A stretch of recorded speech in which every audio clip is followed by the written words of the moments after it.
And friends, we all know that at present, world over, the countries have signed Washington Accord.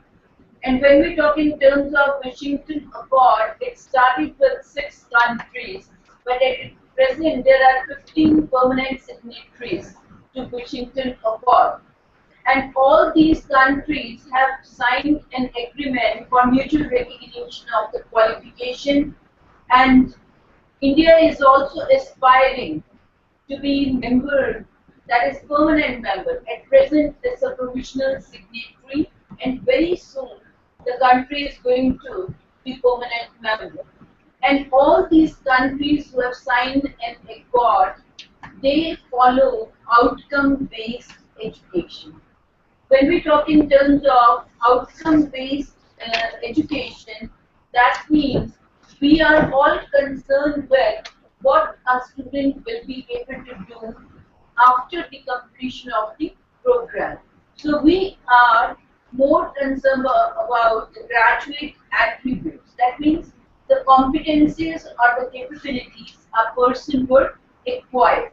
And in this regard, uh, these accreditation is for the undergraduate programs, and the graduate attributes have been enlisted. So what is needed is accreditation is going to be mandatory for all the programs being offered by the degree institutions or diploma institutions, the technical institutions. And we must thus understand what is outcome-based education. So outcome-based education is actually student-centered approach, and it focuses on the intended learning outcomes. When we say intended learning outcomes, it means what will be that a student will be able to do at the end of instruction. And here, there are, when we go for outcome-based education, it starts with clear picture of what is important for students to be able to do. At present, the acceptability of our students is low because we do not know what they can do. And industry requires people who possess technical knowledge and skills, at the same time a host of generic skills.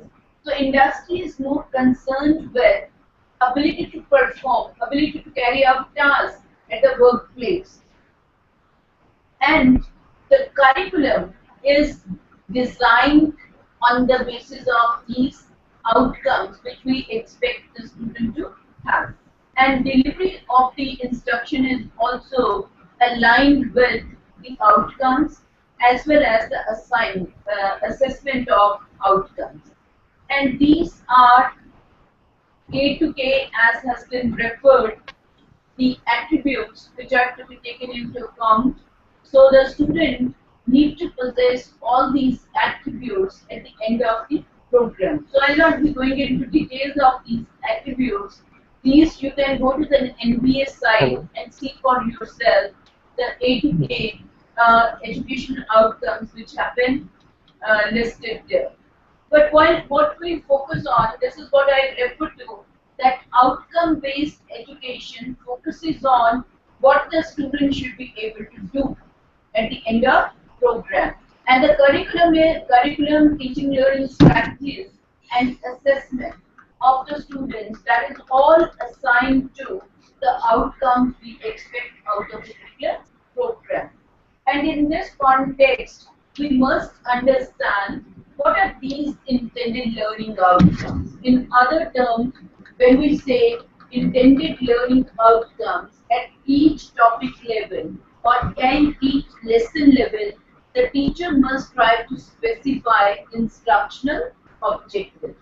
And if you know where you want to reach, then you can select a path, you can select strategy, you can select the method, you can select the media, you can select appropriate evaluation techniques, right?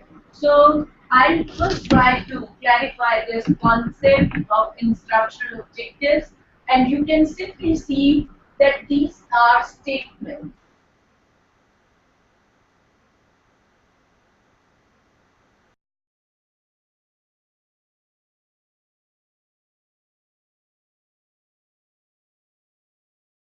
then what is it? Why I am teaching? The purpose of teaching, and what a student will be able to do if I clearly specify those things. They are my instructional objectives. And in other words, you can say at the end of instruction, what a student has the capability or ability, that is what is referred to intended learning outcome. And say, for example, if I am giving a definition of a DC motor, what I expect my student to do, that he should be able to define DC motor. If I'm trying to compare petrol engine with a diesel engine, I expect that student will be able to differentiate or distinguish between petrol engine and a diesel engine. Or if I take a case of the language, visualbasic.net, so I expect that a student will be able to write a program in visualbasic.net. Or if I am using any software and then the person, I expect that the student will be able to use the software and come up with its application. And these, when we state in terms of these statements, that student will be able to do this, these are referred to as intended learning outcome. And all objectives, they should be characterized by 5 characteristics. What is this SMART? S stands for specific. Each instructional objective starts with action verb. When I say action verb, as I said, define is an action verb. When I say list the advantages of DC machine, list is action verb. When I say differentiate between deep foundation and a shallow foundation, differentiate or distinguish is action verb. So you need to clearly specify what behavior is expected of the student. Whether he can define, he can differentiate, he can analyze, he can compare, he can compute, or he can analyze, or he can design, he can modify, he can analyze. What is it that a student will be able to do? So when you use an action verb, that means you are indicating the specific behavior out of the student. Then M stands for measurable. And measurable means whatever is observable is measurable. And when we say define, a student can either define the term orally or the student can define the term in written form. And you can observe that behavior and you can assess that behavior. So this behavior is measurable. But when I say understand is a more generic term which is not observable, because different people can have different connotations attached to the term understand. Understand is something which is internal process, and thus it cannot be measurable unless and until you break down the term understand into specific behaviors. Then comes A. A stands for agreed upon. Teacher and student, they should agree that what will be the outcome of learning. So student and teacher should come to the common understanding of, after learning a particular topic, what a student will be able to do. R stands for realistic. When you specify instructional objectives, they need to be achievable. That means I cannot say solve problems, industrial problems. Now student cannot solve every type of problem, or any individual cannot solve every type of problem. So you need to clarify the breadth and scope of what he can do.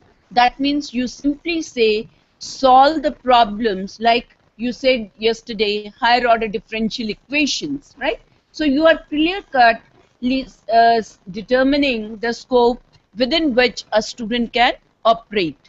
So are realistic, what can be achieved. T stands for time framed. When we specify instructional objectives, they are achievable within a specified period of time.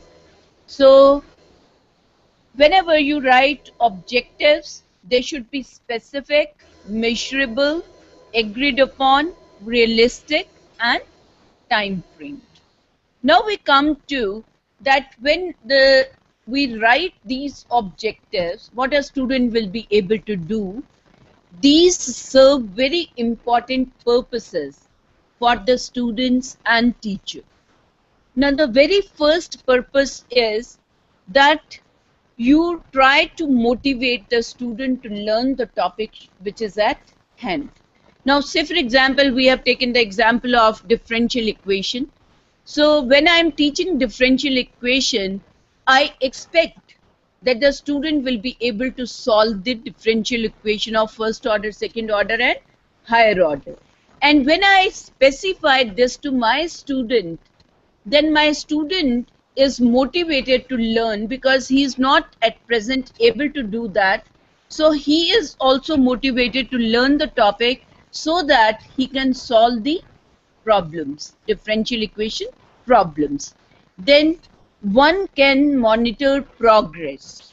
Now these objectives, they act like milestones. What are milestones? How would you like to describe? What are milestones?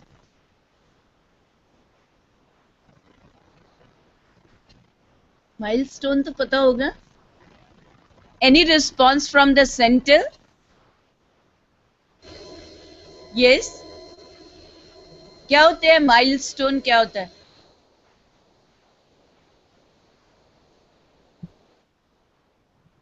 JCDM, would you like? हाँ जी. Generally, milestone is showing that how much kilometers we are far from distance. Very right. आपने बिल्कुल ठीक कहा कि milestone is indicating how much distance you have traveled. So say for example, I am moving from Chandigarh to Delhi. The total distance is 265 kilometers and I know that Ambala is around 45 kilometers. So when I reach Ambala, I am satisfied that I have covered 45 kilometers. When I reach Karnal, which is midway between Chandigarh and Delhi, I am satisfied that I have covered half of the distance. Likewise, when a teacher states the instructional objective, the student can monitor the progress, that how much he has learned out of those 4 or 5 objectives, or a teacher when interacting with the student in the class can also monitor the progress, that how many objectives have been achieved, whether 2 have been achieved or 3 have been achieved, and he can thus take a decision to change the pace of the session. Maybe you have a 45 minutes class or a 50 minutes class and you go with 3 objectives in mind and you have divided the time into 3 objectives. So you need to take care of that within those 50 minutes you are able to achieve those objectives.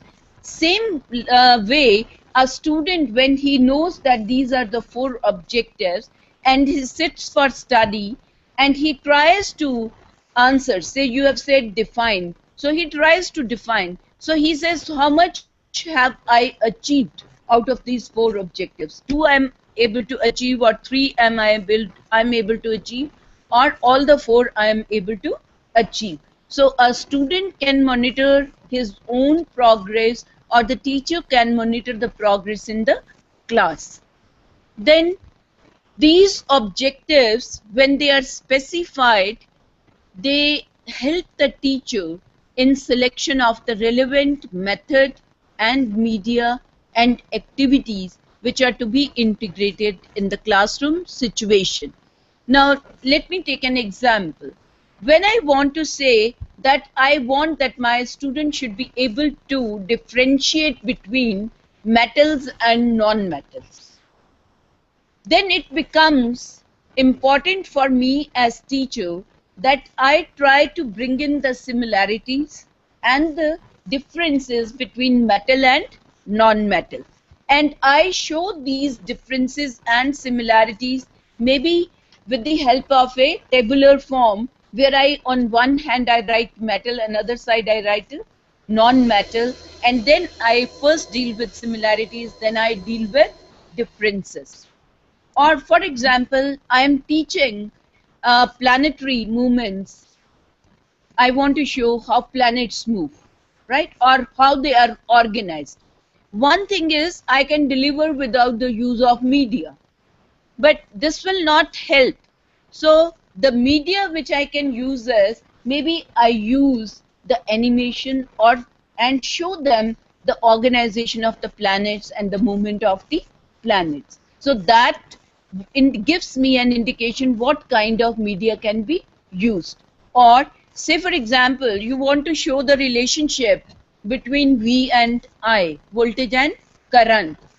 The graph, already prepared graph, can be shown, or you can show through the help of animation and simulation, where when you increase the voltage, there is a corresponding increase in I, or when the I increases, there is a corresponding increase in the voltage. So a person will have a better understanding of relationship between voltage and current, and thus when you have specified the relationship, then the student, you get an idea which method, which media, and what kind of material I need to use in the classroom and for facilitating learning among the students. Clear? Then comes select the appropriate ways to evaluate the learning. Now, if I say we started with differentiation, differentiate between metal and non-metal. Now, there can be two types of evaluation, either a written evaluation or a oral evaluation. You can pose an oral question, get a reply, or you ask a student to write it, the notebook, and you can evaluate that answer. But when it comes to skill learning, and you want that a person should be able to verify Ohm's law in the laboratory.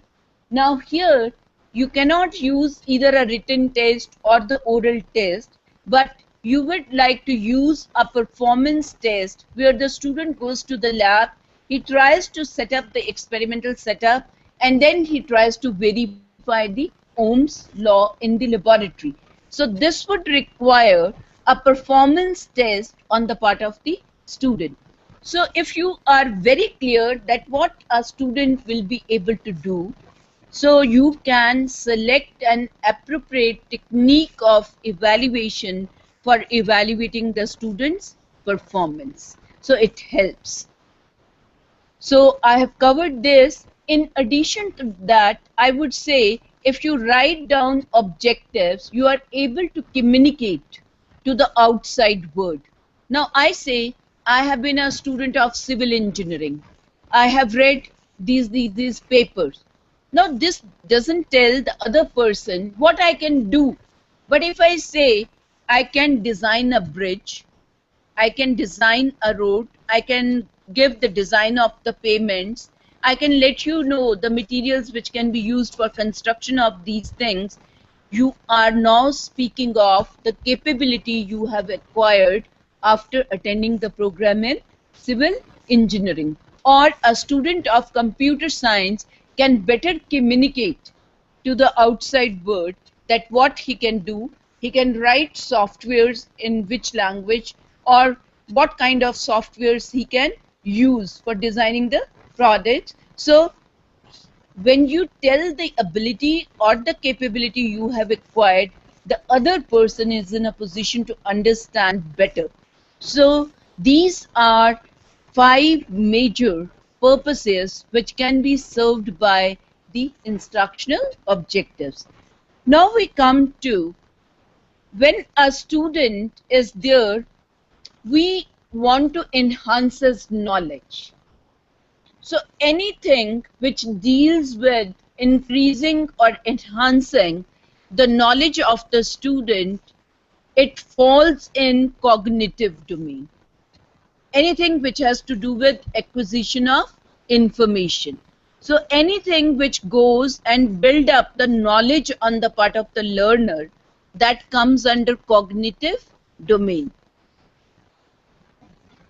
The skills which are to be acquired by the students, so acquisition of skills comes in the domain of psychomotor. And we also want to develop certain attitudes, so they fall in the domain of affective, domain of instructional objectives. So this classification has been given by Benjamin Bloom. So Bloom tried to classify all the instructional objectives into three categories. First, dealing with acquisition of information or enhancement of knowledge, psychomotor, acquisition of skills, and affective, dealing with attitudes and values. So we'll deal these three in a little detail. First, coming to instructional objectives in cognitive domain. So Bloom has given 5 levels of objectives. And now we have a revised domain. Earlier Bloom had given 5, and those were knowledge, comprehension, application, analysis, and evaluation. But now Anderson and Krathwohl, they have tried to revise the Bloom's taxonomy, and they have brought in the verbs here. You can see, so they say what are the processes which are used by the student to learn a particular thing, whether he enters into rote memorization, whether he tries to understand, whether he tries to learn by applying the things. So they have given remembering, understanding, applying, evaluating, and creating as the 5 levels of learning in the cognitive domain. Now in the next slide you can see what is remembered. Remembering is verbal information and the factual information. So understanding is that of concepts, applying is when you learn rules you apply, and analyzing, evaluating, and creating, these 3 levels are used for problem solving. So let's go one by one. Remembering. Remembering refers to what has ever been learned, and then you try to rote memorize that. And here when I say you recall the range of material from specific facts to complete theories. देखा होगा बच्चे जो हैं वो verbatim याद कर लेते हैं और जब एग्जाम होता है तो उसको लिख के आ जाते हैं, but in real way they do not understand those theories or principles. When I say define, defining a term doesn't require any understanding. You can rote memorize that and then recall that and repeat that. When it comes to the formula also, many people rote memorize the formula or the theory and they can repeat that. So this is the lowest level of learning as far as cognitive domain is concerned. सबसे जो basic चीज है वो क्या है? Rote memorization. And let me give you a few examples. When you say arrange the components of engine, this is nothing but rote memorization. You say define engine, that a student will be able to define engine. It is rote memorization, objective at the remembering level. When you say label the given diagram, so the student is only to recall the parts of the diagram and label the diagram. It is simple rote memorization. Or you say name any 3 devices which make use of engine. So it's only rote memorization, you are naming. Or you say name the components of a machine. It is simply you are recalling, you have rote memorized. Okay? Or when you ask the person to state a law, you say state Ohm's law, state Charles' law, state Joule's law. All these are nothing but require the capability to remember the information and recall the information and reproduce the information. So the very first level of learning is remembering. Then comes understanding. How understanding differs from remembering? Yes, anyone? Dipti, would you like to reply?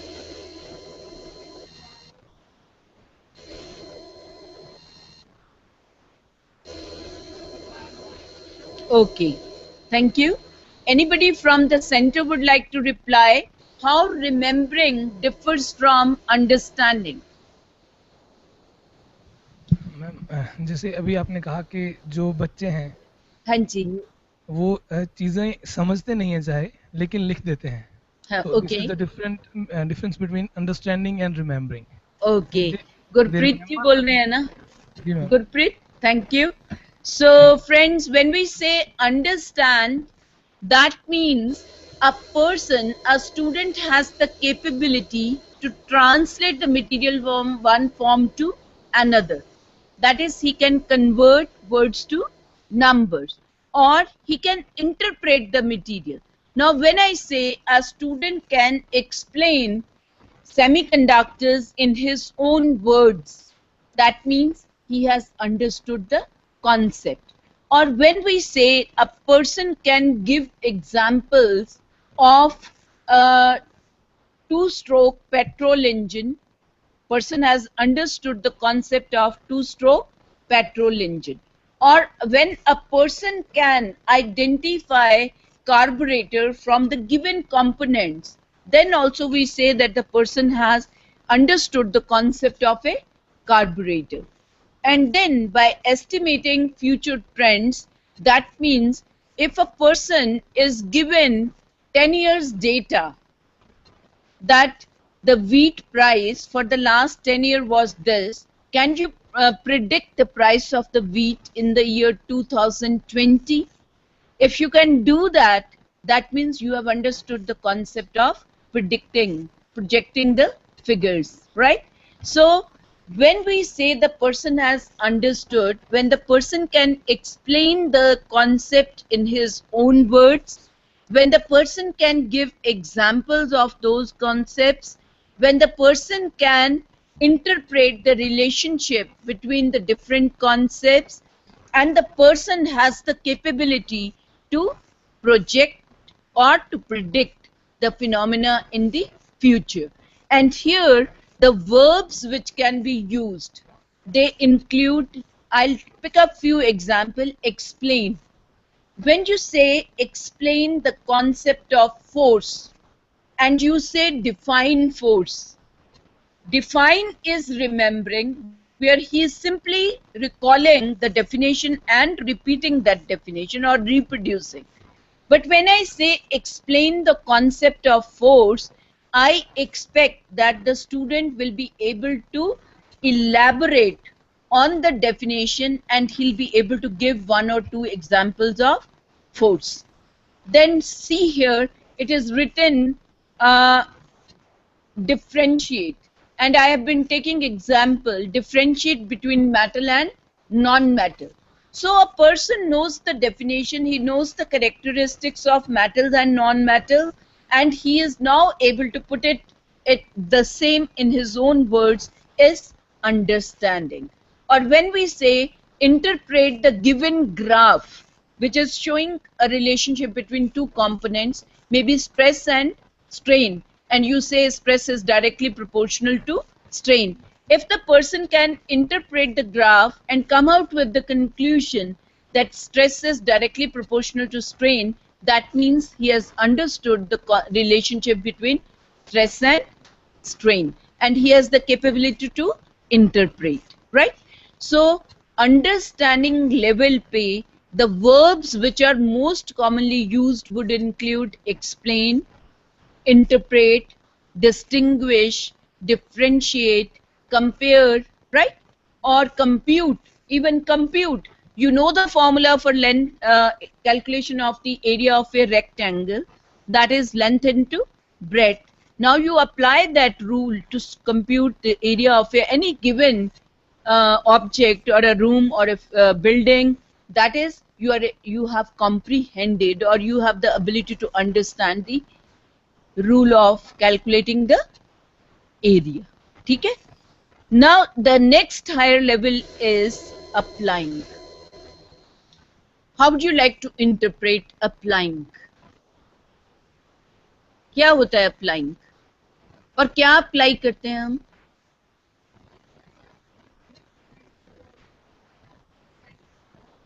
Okay. Okay. So, okay. Okay. So maybe applying the learned knowledge or applying the learned rules. And primarily that means you put the knowledge into action. Rightly said. And here you whatever you have learned, you are putting that knowledge into use in a new situation. The underlying is new situation. Whatever situation you have learned in the class, it is not the same, but you are trying to apply it in other situation. I just take an example. You teach subtraction to the student in the class. You expect that a student will be able to subtract any two numbers, right? Now, you send the child to the market with 1,000 rupees and you give a list that you buy these things. When he comes back, you expect that he'll be able to give you the details of the account and he'll be able to say, this is the balance I have received. So he is applying the rule of subtraction in a new situation. Or the person is traveling by bus, he buys the ticket, then he can calculate the balance which he should receive after the amount of that or the fare is deducted from the total amount. So he is able to apply the rule in a new situation. Or say for example, when I am saying that I am pressing the wall, ठीक है? So you can always apply the rule. For every action there is an equal and opposite reaction. The force which you would apply on the wall, the same force will be applied on your hand. होगा कि नहीं? Or when you throw a ball, it travels a distance back. Which rule is applicable? Again the same, for every action there is equal and opposite reaction. Or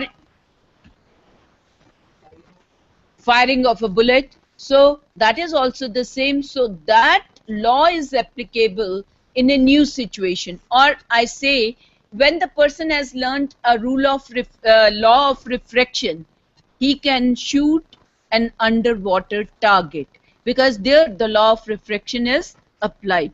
So whatever rules are there in the subject, they are applied by the student in a new situation. So this is what is the next higher level, and there you can see the verbs which can be used: apply a rule, demonstrate a rule, or employ or interpret the consequences of in a given situation, or the person can practice or solve a problem by applying the rules, right? So when you put these things, then you are writing objectives at the applying level. So the verbs which can be used to write objectives, they will be apply, demonstrate, illustrate, interpret, operate, solve, use, or practice. Okay? Now we come to the next higher level is analyzing. Okay? Analyzing means breaking down the whole into its constituent parts. Say for example, I say that you are able to explain the reason for air pollution in a given industrial locality. Now here what kind of ability to analyze is used by the student? Yes? If I say student will be able to explain the reasons for air pollution in industrial area phase 2 of Chandigarh, what kind of analysis is done by the student?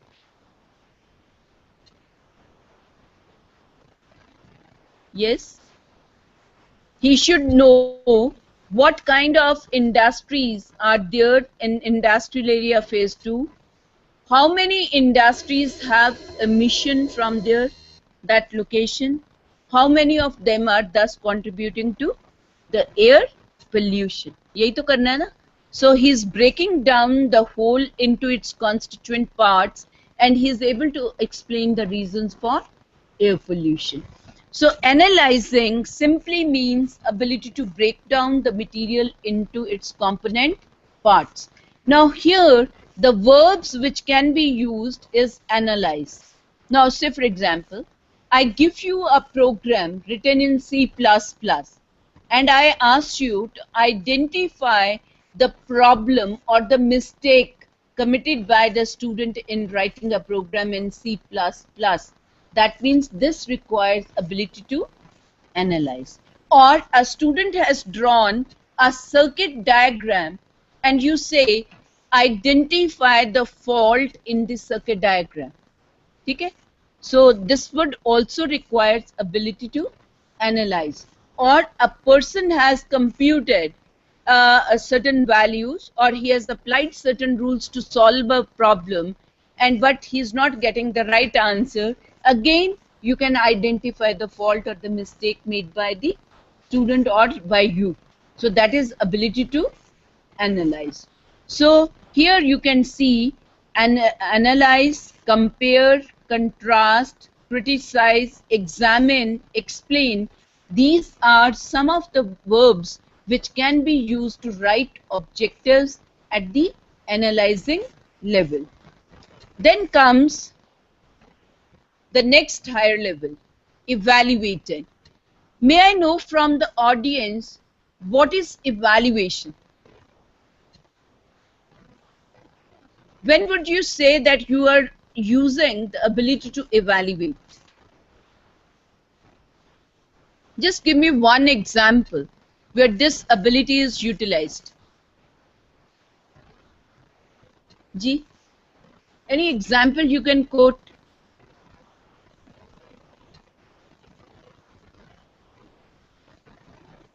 Let me give one example. Say for example, you go and you want to buy a TV for your home.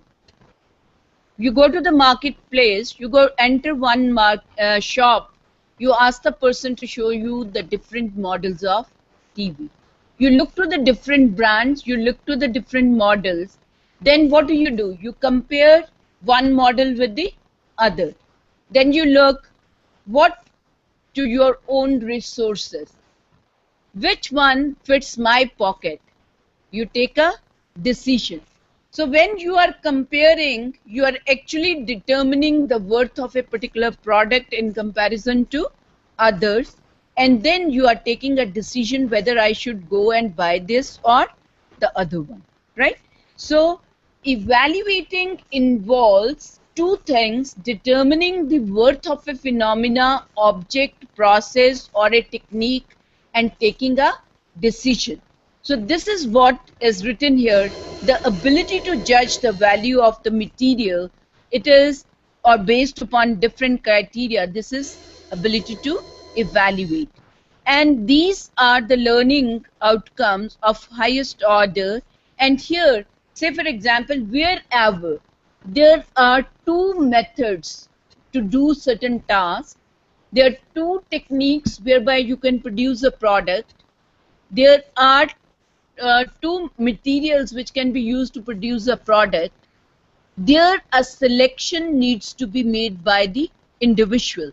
And when the person has acquired the ability to evaluate, then the person can select appropriate technique, appropriate method, appropriate material in a given situation. So for example, I say select appropriate engine for the given sports utility vehicle. So here the student who has the knowledge of what an engine is, what are the different types of engines which can be used, and which engine will be more relevant to sports utility vehicle, he can make a choice. Then he can justify why he has selected a particular type of engine. So evaluation means appraising the efficiency, effectiveness, appropriateness, relevance of a particular technique, method, media, or object in a given situation. Now, say for example, I say I have to design a carburetor for a particular machine, right? Engine. So, what kind of specifications would be used and why? If this decision can be taken by the student, that means he has the ability to evaluate. Or say for example, I have to build a house. So I say select the kind of foundation which will be used for building a house in the hilly areas. Now here, whether the person would go for a deep foundation or a shallow foundation, and he gives reason why a particular kind of foundation will be used, that means he has acquired the capability of evaluation. ठीक बात है? Or I say, which particular language would you prefer to, now I am framing a question, but the capability is that a person can select an appropriate language for writing a program for issuing a salary slip to the employees of the organization. If I say this is the objective, then the person should have the knowledge of the various programs, languages. Then he should be able to identify what are the different aspects which need to be reflected into the salary slip, and then which language is more efficient in giving me the results, desired results. Then the person is able to make a choice, and then he'll be able to justify his choice of writing a program in a particular language.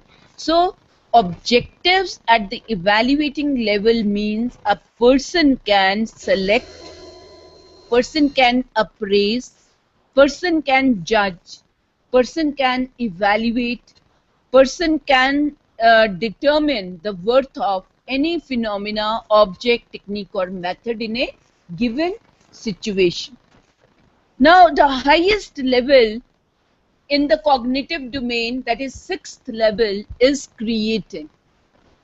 When we say creating means designing, producing, planning or inventing.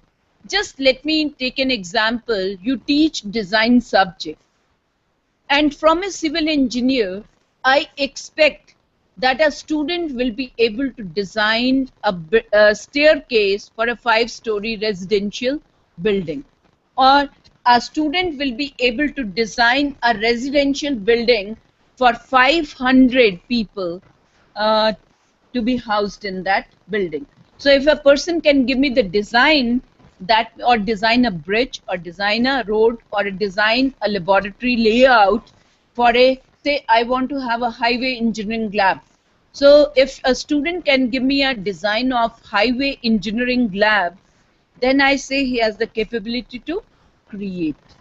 Or a person, a mechanical engineer, can give me a design of a heavy vehicle of a given specification. If he can do that, that means he has the capability to design or create, right? Clear? Now, or a person from computer science, when he can write a program, he can develop a software, when he can develop an antivirus, he has the ability to create. Okay?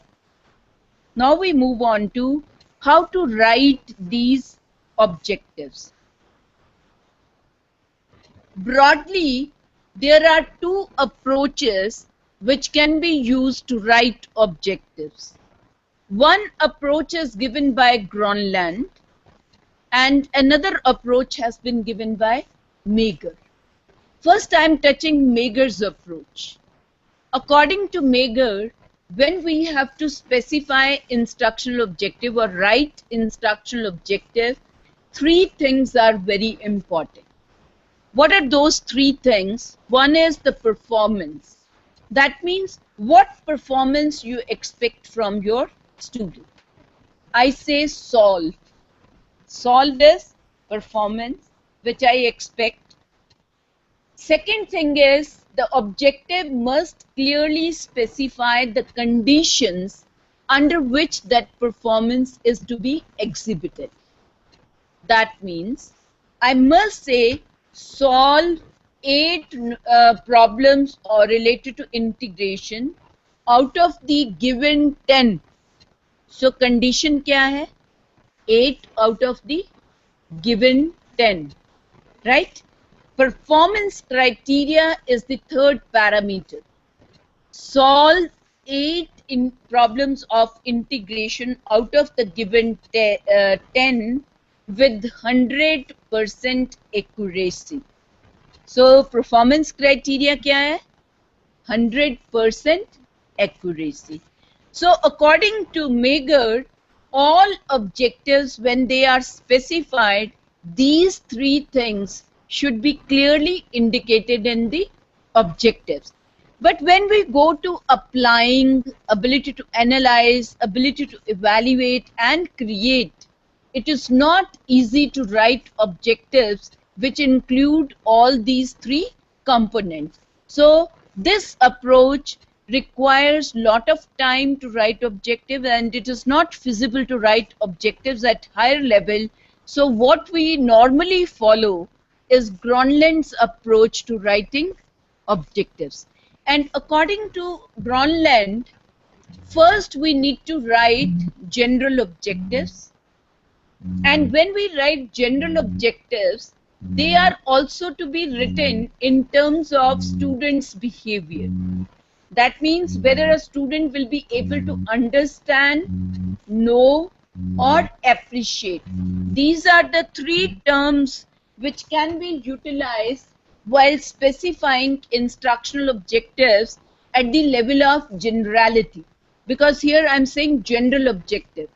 So three verbs can be used: understand, know, and appreciate. And this is again in terms of student behavior, what a student will be able to do, not in terms of teacher's behavior. I don't write a general objective starting with develop the capability to solve differential. No, I say solve differential equation, or I say understand the method of solving the differential equation, right? Then for these general objectives are at a higher level of generality, and they are written for the major parts which are being covered in a particular topic. I'll give you example. Then each general objective needs to be broken down into 2 to 3 specific objectives. When I say understand, my connotation would be different than you. As a teacher, I am satisfied when a student is able to define. Another teacher is satisfied when you say explain. Another teacher may be satisfied when he says he is able to apply the knowledge in a new situation. So each general objective is then broken down into specific objective, and for each general objective 2 to 3 specific objectives are written. Specific objectives are also in terms of student behavior, but they are specific. They start with action, verb. Now just have a look and see the example. Say I have taken an example of a topic, introduction to system. When I say system, see what are the things. Now you are familiar with topic analysis. So you break down the topic into its constituent parts, and then for each duty there should be one general objective. So here you see when I say introduction to the system, one period I'm going to engage. At the end of that unit of instruction, the student will be able to understand the concept and types of system. And here I try to break down this into specific objectives. When I say understand the concept, then the very first is explain the concept of system. Hota kya hai? So I expect that a student will be able to define system, elaborate on that definition, and give 1 or 2 examples of that system. Then differentiate between open and closed system. So again, I expect that a student will be able to give me 1 or 2 examples of open and closed system. Then differentiate between static and dynamic system. then give examples of open and closed system, or give examples of static and dynamic system. Now I was delimiting myself to only the concept and types of system, and thus I could have 5 specific objectives which I would like to achieve at the end of unit of instruction, and student must demonstrate this ability to explain the system, differentiate between open and closed and static and dynamic, and they should be able to give examples of the various types of the system. यही तो चाहते हैं ना? Clear है? Now let's take another example. Taken an example of DC machine. Many of you must be teaching this. So understand the construction and application of DC machine. This is my general objective, but this general objective I am trying to break down that a student should be able to state the working principle of DC machine. State, when I say, is at remembering level. ठीक है ना? It requires only remembering. When I say label the parts of DC machine on a given diagram, he has to simply recall the name and then put the label. It is again remembering level. Fine. Now go to explain the function of various parts of DC machine. Which level is this? Understanding. So from remembering you are going level higher, that is understanding. So state the applications of DC machine. Now which level is this? Stating the application, I simply wrote memorize and then I reproduce. I need not apply.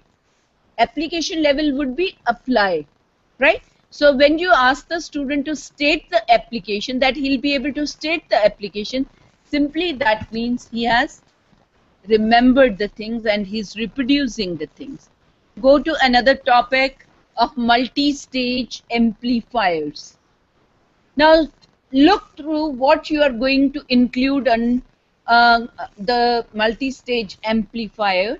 One would be understand the concept and uses of multi-stage amplifier, and then you try to break down. See how many could be there. Explain multi-stage amplifier. होता क्या है? Then enlist various types of multi-stage amplifier. You expect that a student will be simply able to name these various types of amplifier. So he is simply writing RC coupled, transformer coupled and direct coupled. But higher level would be when he is able to make comparison between or differentiate between the two. So differentiate among various types of multi-stage amplifier. This is the understanding level. Then explain gain of multi-stage amplifier. So here again this requires understanding. State the uses of multi-stage, again is remembering. So you can see that first you write a general objective which is broader, which is more generic, and then you try to break that concept of understanding into the specific behavior which you expect a student to demonstrate. So you are using action verbs while writing specific objectives.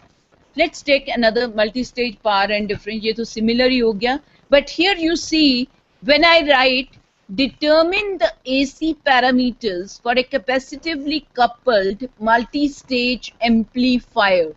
Determine, applying, determine. किसी के parameters को determine करना, that means you are applying a rule and then determining the characteristics. Describe करना है understanding, determine करना है applying. Determine DC and AC parameters for direct coupled amplifiers and explain how negative feedback can be used to stabilize the bias and the gain. So the first part applying है. Next would be again the understanding part. Then आगे compute DC and AC parameter for a class A power amplifier and describe operation along the AC load line. Compute, अगर तो मैं actual उसको दे देती हूँ DC and AC parameter करने के लिए, एक पावर एम्पलीफायर उसको एक्चुअल दे देती हूँ and he does that, it is application. But if I only give a numerical, it's a understanding level. ठीक है, ये भी वही है. Okay, let's take another example, generalized treatment of electrical machine. Here some of the specific objectives would be explain the need for electromechanical energy conversion, differentiate between motor and generator, explain the basic principles of motoring and generating action, then define torque, then explain the significance of torque angle, state the working principle of rotating machines, right? Again, here you can see that only remembering and understanding level has been covered. Ye DC machine I think I've already done. So this is another from data communication and computer network. Here you see understand data communication system and its components. And the second one is understand basic computer network technology. So these two are my general objectives which I want students to achieve, and then each general objective is broken down into specific objectives and list the basic elements of data communication. Next would be differentiate among three data transmission modes, that is simplex, half duplex, full duplex. Then explain three different types of data transmission speeds. Then state advantages and disadvantages. Then distinguish between synchronous and asynchronous transmission, compare the relative advantages and so on. So I hope it is clear that you pick up a topic, break down the topic into its constituent parts, and then for each part of the topic, first you try to write the general objective at the duty level, then you try to break down the duty level objective, general objective, into specific behavior expected of the student. That is what is referred to as specific objectives, right? So friends, let me not go into this few example. Let me just, that was cognitive domain. The other domain is psychomotor domain.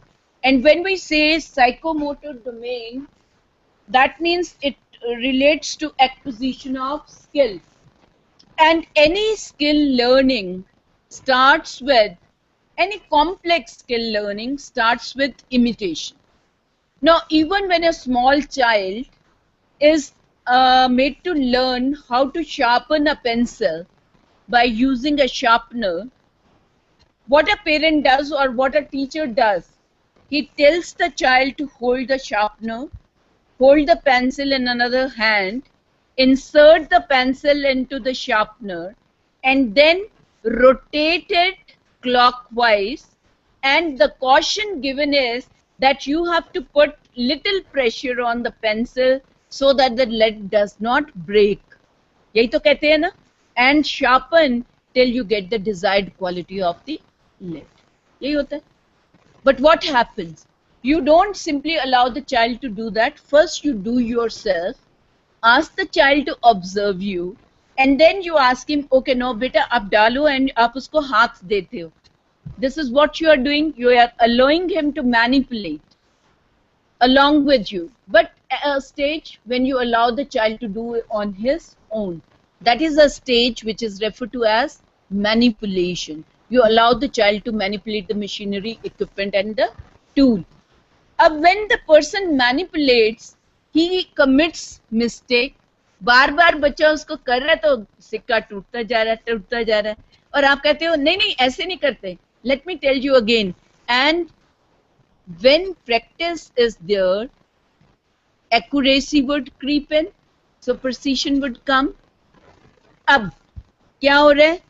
A stage when you do continuous practice, you will learn how to coordinate the various movements, and that is what is referred to as articulation.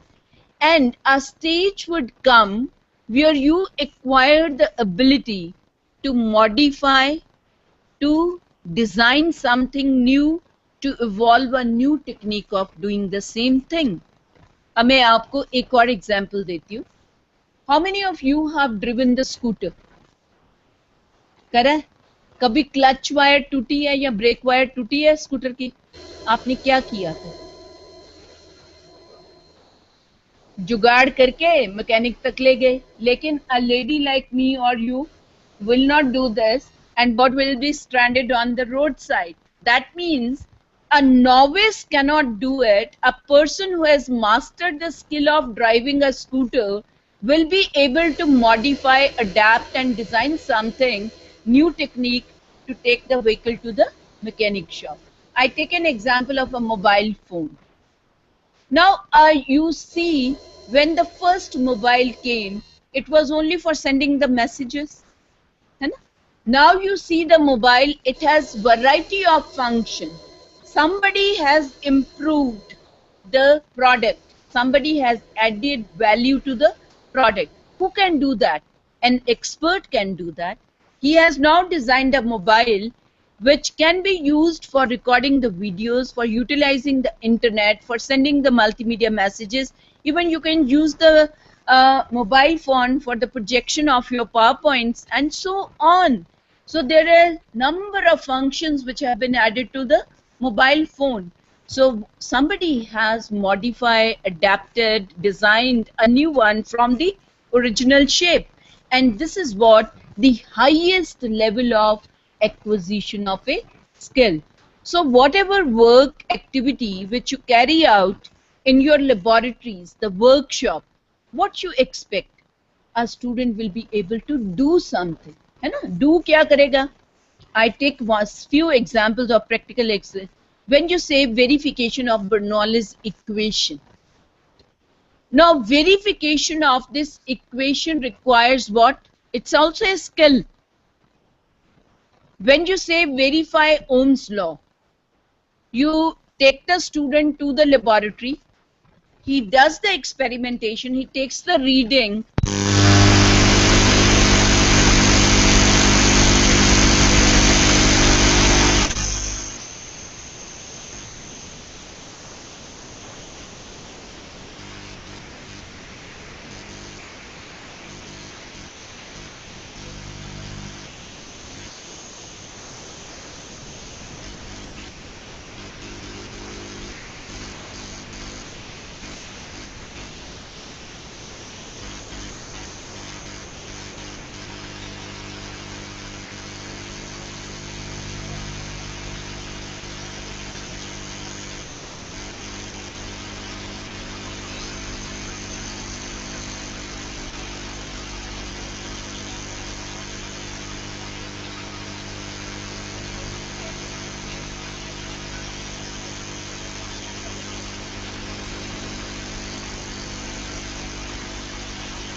Ask the student to drill a hole in the wall or fix a nail somewhere. This is all, or prepare a lap joint or a butt joint and so on. They are all examples of psychomotor domain, right? and the steps which are taken to do that, they become your specific object. Clear hai? Clear hai? Okay. Third thing which we are left with is affective domain. Now, this is a question of bringing a change in the attitudes and values of the student, right? Now, how do we build up our value system? I'm just starting with receiving. Hanji?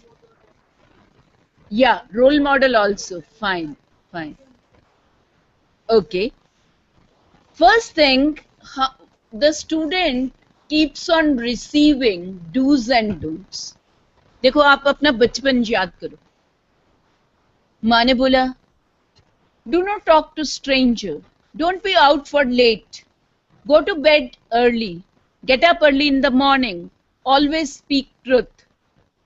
Be honest. Cooperate with others.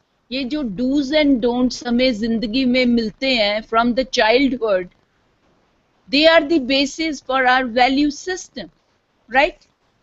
बच्चा क्या करता है? सब कुछ receive करता है पहले.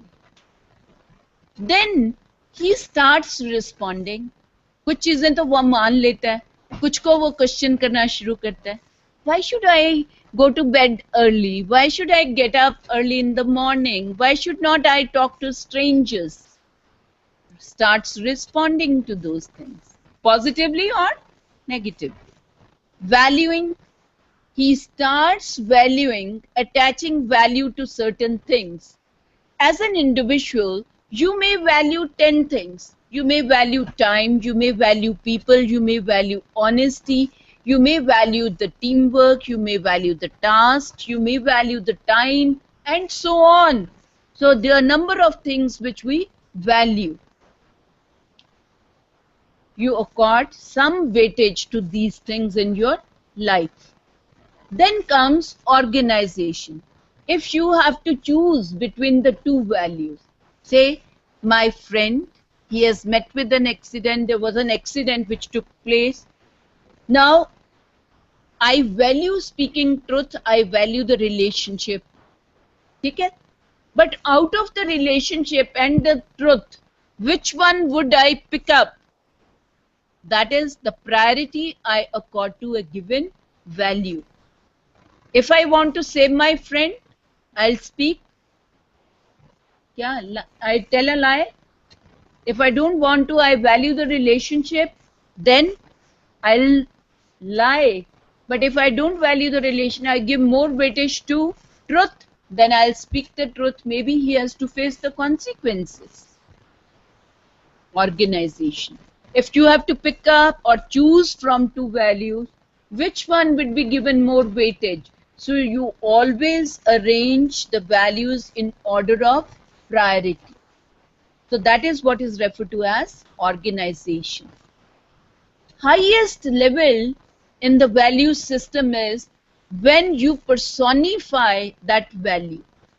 अब मैं non-violence बोलती हूँ. कौन याद करते हो आप? महात्मा गांधी. ठीक है? क्या आप सब non-violent हो? Non-violence का नहीं प्रिंसिपल यूज करते हो? महात्मा गांधी जी क्यों याद आए? महात्मा गांधी ही क्यों याद आए? He was the epitome of non-violence. He never compromised on that non-violence. When I say social service, all of you would say Mother Teresa. है ना? You remember her. But there are many other people who have been into social service. That means that you personify that value, you stand for that value, whatever may come or go. That is the highest level, but very few of us reach this level of characterization of the values. We change our values according to the situation. मुखौटे पहने हुए हैं ना? The same way, जो हमारा employer कह रहा है, the student have become materialistic. Students are not able to work in teams. Students are not committed to the task. These are all value issues, right? And a teacher, by being a role model, has to inculcate these values among the students. It is not only that I become a role model, but I need to create certain conditions whereby the student acquires the right kind of attitudes and values. अब देखिए मैं example आपको देती हूँ. I expect, है ना, मैं student से क्या एक्सपेक्ट करती हूँ? Student will be punctual to the class. Student will attend the classes regularly. Student will submit the assignment on time. Student will take all the class tests organized during the semester. Student will share his resources with the team members who are with them, right? Student will cooperate with the team member. Student will listen to the other's point of view. Student will take care of machinery and equipment in the laboratories and the workshop. Student will respect the elders. Student will provide a helping hand to the needy. ये क्या है? These are all attitudes and values, and you are trying to inculcate these among the students by providing the right kind of experiences and by being a role model in your classes. यही तो करते हैं. So all these, when you write, attend classes, cooperate with others, respect the elders, obey the orders, obey the rules and regulations of the institution, ये सब क्या हैं? These are objectives in the affective domain. Clear है? So as a teacher, we need to, whenever we are teaching a subject, we must try to first write down what is it that a student will be able to do at the end of unit of instruction. You can develop these or achieve the affective domain objectives, theory classes also, from the practical classes also. It is not something that you need to achieve separately, but being in the theory, being in the laboratory, being in the workshop, you can achieve the affective domain objectives also. So try to write down what is that a student will be able to do at the end of unit of instruction, and try to select appropriate methods, media and evaluation techniques to assess the student performance with respect to achievement of these objectives. Only thing I would say, affective domain objectives, the attitudes and values, this is not one-time observation which will be made. You are going to observe your students throughout the session. Throughout the session. आपका अगर semester में आपकी कोई एक जो class है वो 40 बार लग रही है, तो 40 बार बच्चे की पंक्चुअलिटी को आप देखोगे, and then you will say whether the student is punctual for the class or not. सिर्फ एक दिन अगर पंक्चुअल हूँ, 10 दिन नहीं हूँ, तो आप ये नहीं कहोगे कि मैं पंक्चुअल हूँ. ठीक है ना? So you have to observe it for 40 times the behavior of the student, and then you have to come to the conclusion whether you are able to bring that change among your student or not.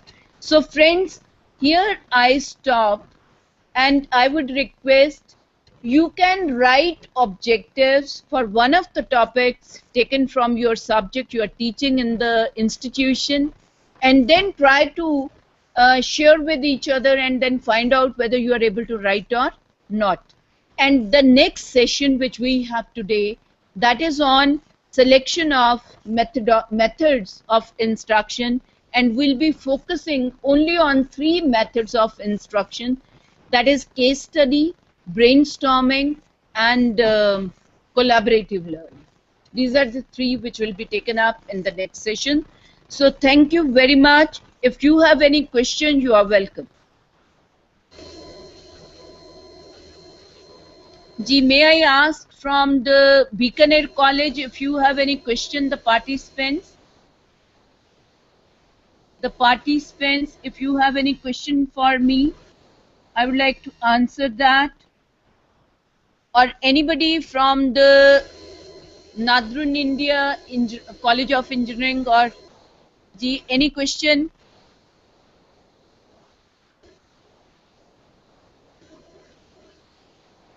None? JCDM? आपकी आवाज नहीं आ रही है JCDM. Hello, ma'am. हाँ जी. Ma'am, no query is there. No query is there. कुछ समझ आया? Yes, ma'am, definitely.